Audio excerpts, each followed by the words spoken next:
weather changes நடக்கும். சரியா? First பறவைகள் பறக்கும், அதுக்கப்புறம் மேகங்கள் இருக்கும், அதுக்கப்புறம் மழை தர மேகங்களும் இந்த ட்ரோபோஸ்பியர்ல தான் இருக்கும். வெதரும் எங்க சேஞ்ச் ஆகும் அப்படின்னா இந்த ட்ரோபோஸ்பியர்ல தான் சேஞ்ச் ஆகும். நமக்கு பரிசையில எப்படி கேட்பாங்க அப்படின்னா பறவைகள் பறக்கக்கூடிய அடுக்கு எது அப்படின்னு சொல்லி क्वेश्चन கேட்டிருப்பாங்க. கீழே வந்து ட்ரோபோஸ்பியர், ஸ்ட்ராட்டோஸ்பியர், மீசோஸ்பியர் இந்த மாதிரி ஆப்ஷன் கொடுத்திருப்பாங்க. நம்ம என்ன எழுதணும்? ட்ரோபோஸ்பியர் எழுதணும். சரியா? அதனால இந்த லேயர்ல என்னென்ன நடக்குதுன்னு நம்ம பார்த்துக்கலாம். ஓகே, செகண்ட் லேயருக்கு போலாமா? அடுத்தது second layer stratosphere. Second strato அப்படி ஞாபகம் வச்சுக்கலாம். ஓகேவா? அது ஈஸியா இருக்கும். Second layer stratosphere.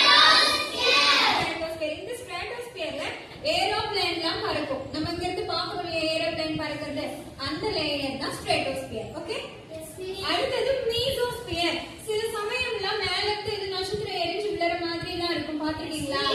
அதுதான் மெட்டியோர்ஸ். அது வந்து எரிகற்கள்.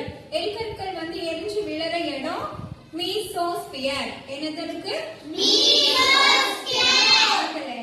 ஃபோர்த் லேயர் வந்து தெர்மோஸ்பியர். இந்த இடத்துல என்ன நடக்கும் அப்படின்னா ரிஃப்ளெக்ட்ஸ் தி ரேடியோ வேவ்ஸ்.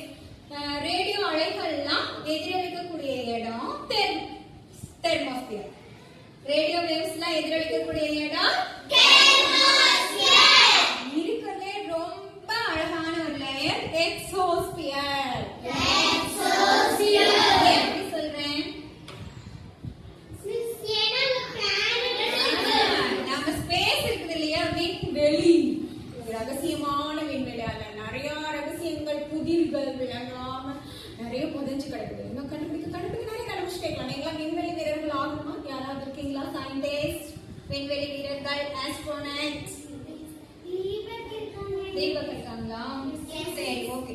இப்போ எக்ஸோஸ்பியர் அப்படிங்கிறது ஸ்பேஸோட கனெக்ட் ஆகக்கூடிய ஒரு லேயர்.